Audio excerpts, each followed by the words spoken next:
This is your class live recording for your essay, A Century of Destruction. The first thing I'd like to review is what this essay is asking you to do. Right?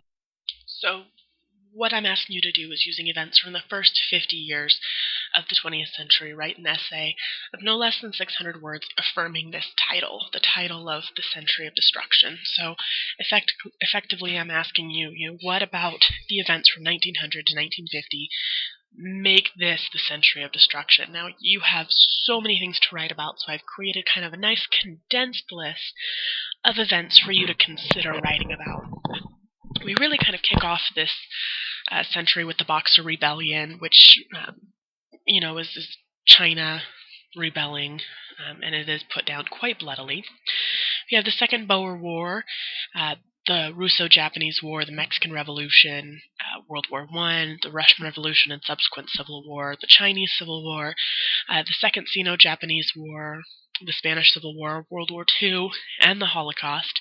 And then right there at the end, we have the Cold War developing and the Arab-Israeli War. So there is so many things for you to talk about. World War II and the Holocaust could make up 2 of your main body paragraphs alone, which would get you well over 600 words just to discuss the brutality of the Holocaust and the brutality of World War II and what we did to each other. I mean, even just talking about dropping atomic bombs on Nagasaki and Hiroshima would take up a lot of time if you had the passion to write about it. So find events that are interesting to you that you would like to write about, and you'll find this essay that much easier to write. 600 words is pretty simple. I mean, you're looking at maybe 200 words a paragraph, so you should be able to get that out pretty easily. I just want to go over with you the outline of your essay and what it should look like. Remember, this is a simple 5-paragraph essay. It's nothing to panic about. You'll have your introduction, which should have some form of an explanation about why we call this the Century of Destruction, just a basic explanation. And personally, I like to provide a historical background and context. Before this time, there were obviously things going on in the world, and we had the British Empire expanding and the rise of imperialism and that sort of thing, which kind of led us into this kind of crazy modern technology using warfare. I mean, we had really use of Gatling guns on a wide scale and that sort of thing, and it added to the destruction. And I think the development of nuclear weaponry has only added to that kind of really destructive military history. So give us some sort of context in your introductory essay. Tell us what you're talking about. Outline your main points and your thesis. And your thesis should be something similar to, this is called the Century of Destruction. And your because is your main point. So for each of your body paragraphs, the formatting is really very similar. You'll have your topic sentence. So, for example, my topic sentence might say something like, one of the reasons we call this time period the Century of Destruction is because of the Holocaust. I would go on to explain, aka give evidence, on why the Holocaust contributes to that title. 7 million Jews were exterminated. And then I need to explain that evidence. You can't just give evidence without an explanation. So 7 million people are systematically killed and murdered. That needs a little bit of explaining. Why did this happen? What was the purpose? What was the end goal? And tie it back to your thesis. The organized mass murdering of specific targeted groups of folks definitely ties into a destructive century. I mean, we practically wiped out an entire culture. And this ties back to this destructive nature. Each of your body paragraphs should have 2 pieces of evidence.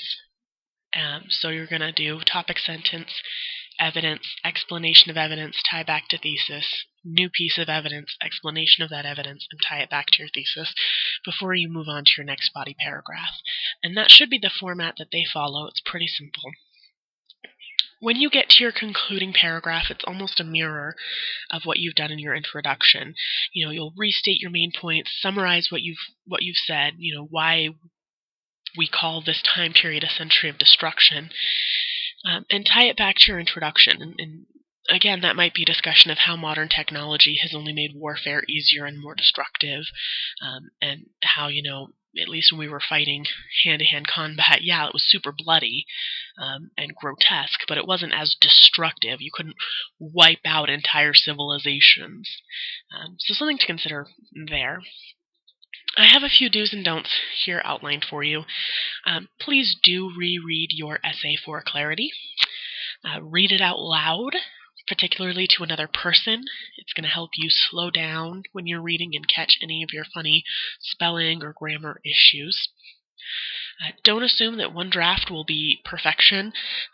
Very frequently I'll kick essays back to students and say, hey, would you add this, or would you clarify this, or would you further explain this bit of evidence? I don't do that to torture you. I do that to make your essays better. So don't take it personally, because it is for your benefit. It makes you a better writer. Do explain and give relevant evidence. If you're talking about the Boer War, it doesn't make sense for you to start talking about the Mexican Revolution in the same paragraph. So give relevant evidence and thorough explanations. Please do not use personal pronouns or talk about your essay in an entity. It breaks my heart every time I see it. In my essay, I will, or today this essay is going to, or my essay is about. Don't do it. It's a sign of being an amateur. It makes your essay sound less professional, and it makes it sound like your essay is actually, going to physically perform some sort of job, and it doesn't make sense. So please don't do it. Do cite your sources and put your information in quotes.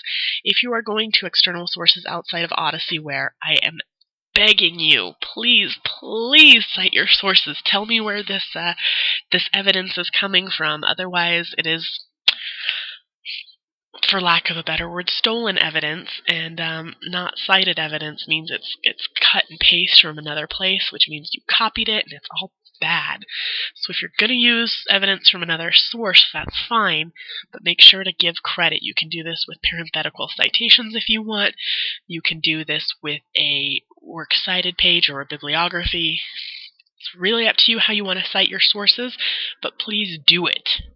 Please don't plagiarize. That's all I ask of you. And I think that's it. So if you have any other questions, let me know. Otherwise, I will see you in class.